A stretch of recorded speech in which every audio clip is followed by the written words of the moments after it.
बिस्मिल्लाहिर्रहमानिर्रहीम। अस्सलामु अलैकुम वरहमतुल्लाहि वबरकातुहू। सिंपलिसिटी ऑफ इस्लाम में आपको खुशामदीद कहते हैं। आज हम बात करेंगे कि सांप और मोर को जन्नत से क्यों निकाला गया और अल्लाह ताला ने इन दोनों को क्या सज़ा दी। हज़रत आदम अलैहिस्सलाम और हज़रत हवा अलैहिस्सलाम को जब अल्लाह ताला ने पैदा किया तो वो अपनी तख्लीक के बाद जन्नत में खुशी की ज़िंदगी बसर कर रहे थे।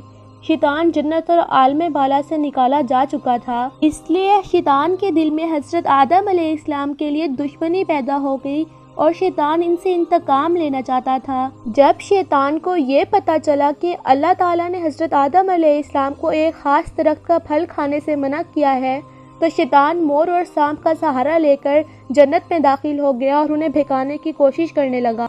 जन्नत में शैतान का दाखिला ममनू था, लेकिन 3 इसमें आज़म याद थे जिनका विर्द करने की वजह से इसको ये ताकत मिल गई कि वो आसमान अव्वल से 7वें आसमान तक पहुंच सके। वो जन्नत के दरवाज़ों पर बने हुए याकूत सुर्ख के 2 चबूतरों में से एक पर बैठ गया। इसी जन्नत में मोर और सांप भी रहते थे। वो जन्नत से बाहर भी आया जाया करते थे। एक दिन शैतान ने इन्हें रोका और कहा, मुझे भी जन्नत ले जाओ, मैं चाहता हूँ कि मैं जन्नत के अंदर जाऊँ, वहाँ की नेमतों का अपनी आंखों से मुशाहिदा करूँ। उन्होंने कहा कि अल्लाह ताला ने हमें मना किया है। उसने जज्बाती वास्ते देना शुरू कर दिए। फिर इन दोनों ने जवाब में कहा कि हमें अल्लाह ताला का खौफ है और इस बात का डर भी है कि तुम्हें अपने साथ जन्नत में ले जाते हुए हमें कोई देख ना ले, इसलिए हम तुम्हें अपने साथ जन्नत में नहीं ले जा सकते। इस पर शैतान ने इन्हें अपनी दोस्ती का वास्ता दिया कि हम जन्नत में साथ रहे हैं, मुझे भी जन्नत में ले चलो। मोर ना माना, लेकिन शैतान ने इनको दायमी ज़िंदगी के ख्वाब दिखाए, जिस पर सांप मान गया। फिर सांप ने उसे कहा कि तुम सांप बन जाओ और मोर तुम्हें निगल लेगा और जन्नत में जाके उगल देगा। सांप जब जन्नत में था तो उसके मुंह से बहुत खूबसूरत खुशबू आती थी और उसके पाँव भी थे, और मोर जैसे अब है उससे भी खूबसूरत था।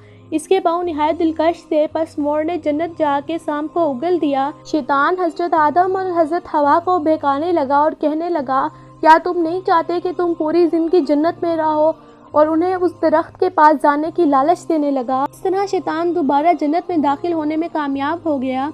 शैतान ने जन्नत में हज़रत आदम अलैहिस्सलाम और बीबी हवा से मुलाकात की और इनसे कहा कि मैं तुम्हारा खैर ख्वाह हूँ, तुमने जन्नत में अभी तक इस फल को क्यों नहीं खाया। इस पर दोनों ने शैतान से कहा कि अल्लाह ताला ने हमें इस दरख्त से दूर रहने और इसका फल खाने से मना किया है, इसलिए हमने अभी तक इसको नहीं खाया और ना ही खाएंगे।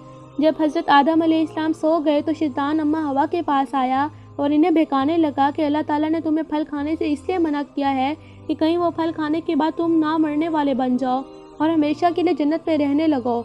हज़रत बीबी हवा ने शैतान के बहकावे में आकर इस दरख्त का फल खा लिया। जब हज़रत आदम उठे तो इसरार करके उन्हें भी खिलाया। अल्लाह ताला ने इन दोनों से कहा, मैंने तुम्हें कहा था कि इस दरख्त के पास ना जाना और इसका फल खाने से इसलिए मना किया था, लेकिन तुम दोनों ने मेरी बात ना मानकर और इस दरख्त का फल खाकर अपनी जान पर बहुत जुल्म किया है। तभी हज़रत आदम अलैहिस्सलाम और बीबी हवा को अपनी गलती का एहसास हो गया। अल्लाह ताला ने इन्हें माफ़ फरमा दिया और इन दोनों को जन्नत से निकालकर ज़मीन पर भेज दिया और फरमाया कि ज़मीन पर एक ख़ास मुद्दत तक तुम्हारा ठिकाना है और तुम ज़मीन पर रहोगे। अल्लाह ताला ने शैतान को जन्नत में लेकर आने पर मोर की खूबसूरती छीन ली और जिन पैरों से वो शैतान को जन्नत में लेकर आया था इन्हें बदसूरत बना दिया।